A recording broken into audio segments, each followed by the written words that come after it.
It was a rainy Tuesday morning when the doorbell of Mary's diner jingled, breaking the steady hum of rain against the glass.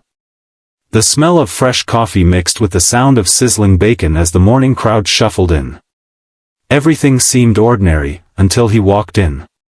Big Mike, everyone in town knew him. A towering man with tattoos down his arms, a leather vest that read, "Hell's Angels," and a reputation that made most folks step aside when he passed. But what happened that morning would show everyone that toughness and kindness can live in the same heart. Before we get into it, hi there, welcome to Kindness in Action. If you love true stories that restore your faith in humanity, make sure to hit that subscribe button, give this video a like, and let us know your thoughts in the comments below. Every time you engage, it helps us share more stories of real people doing good in unexpected ways. Now, back to the story. Mary had been working at the diner for nearly 15 years. She was the kind of woman who knew everyone's order by heart and always called you, sweetheart. She lived alone since her husband passed away a few years back, but she kept her smile bright and her coffee pot full. That morning, though, something was different. When she turned to greet Big Mike with her usual warmth, her smile faltered. Her lips were swollen, and there were dark bruises around the corners of her mouth. She tried to hide it by looking down, but Mike noticed immediately. He froze mid-step, staring at her face. "Mary, what happened to you?" he asked, his voice rough but gentle. Mary's hand trembled slightly as she poured his coffee. "Oh, it's nothing," she whispered. "I just slipped on the back steps last night. Clumsy me." But Mike wasn't buying it. He'd seen enough in his life to know the difference between a fall and a punch. His jaw tightened. He looked around the diner. There were only a few customers, some regular truckers, a young couple in the corner. Nothing seemed out of place. But Mike's instincts told him something was wrong. He didn't press her then. He just nodded, thanked her for the coffee, and sat quietly at his usual booth by the window. But his eyes stayed on Mary the entire time. Over the next few days, Mike came by every morning. He noticed more than just the bruises now, the way she flinched when someone walked too close, how her laugh sounded forced, how her hands shook when she wrote down an order. Finally, one morning, after the last customer had left, Mike stayed behind. "Mary," he said softly, "I need you to be honest with me. Who did that to you?" Her eyes filled with tears instantly.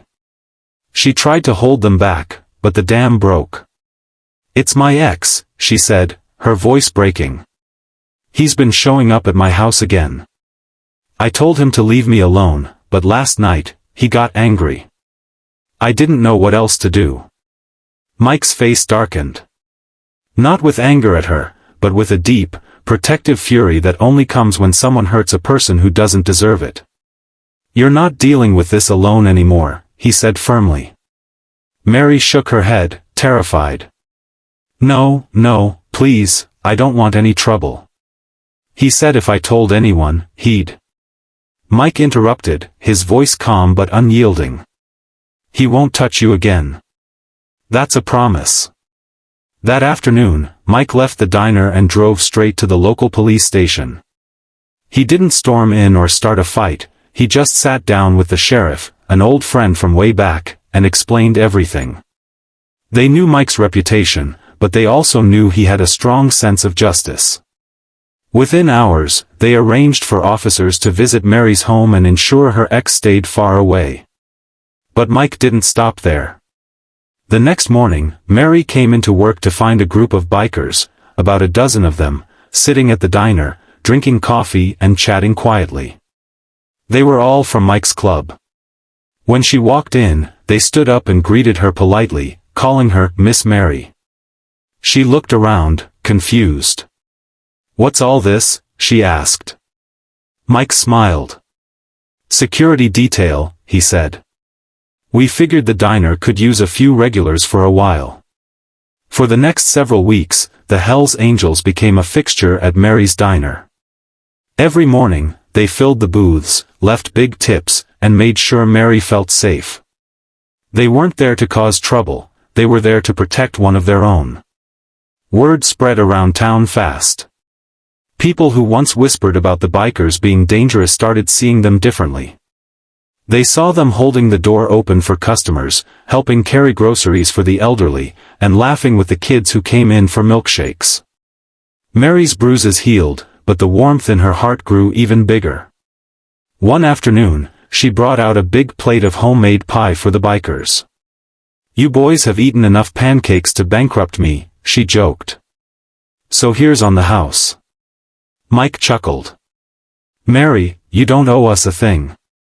You've been feeding this town for years. We're just paying it back." What happened next became a story the whole town would remember. About a month later, the diner held a small fundraiser for a local children's hospital. Mary expected a modest turnout, but when she opened the doors, dozens of motorcycles lined the parking lot. Mike and his crew had spread the word far and wide. They'd auctioned off custom bike parts, held raffles, and raised thousands of dollars. At the end of the night, when Mary handed the check to the hospital representative, tears filled her eyes. "I never imagined," she said softly, "that kindness could come from the most unexpected people." Mike grinned.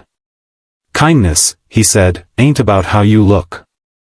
It's about what you do when someone needs you." From that day forward, the Hells Angels were no longer just the bikers in town, they were family. And Mary's Diner became a place where everyone, from truckers to teachers to tattooed riders, gathered not just for coffee, but for connection. Kindness has a funny way of changing people.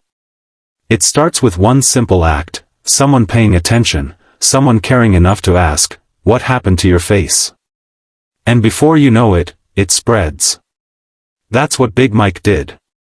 He didn't just see bruises, he saw a person who needed help. And in doing so, he reminded everyone that kindness doesn't wear a uniform. It can ride a motorcycle, wear a leather vest, and still have the biggest heart in the room. So the next time you notice someone hurting, don't look away. Ask. Listen. Show up. Because you never know how much one act of kindness can change a life, or a whole town. Thank you for watching Kindness in Action. If this story touched your heart, please like, subscribe, and share it with someone who needs a reminder that there's still good in this world. And remember, kindness isn't weakness. It's power. Use it well.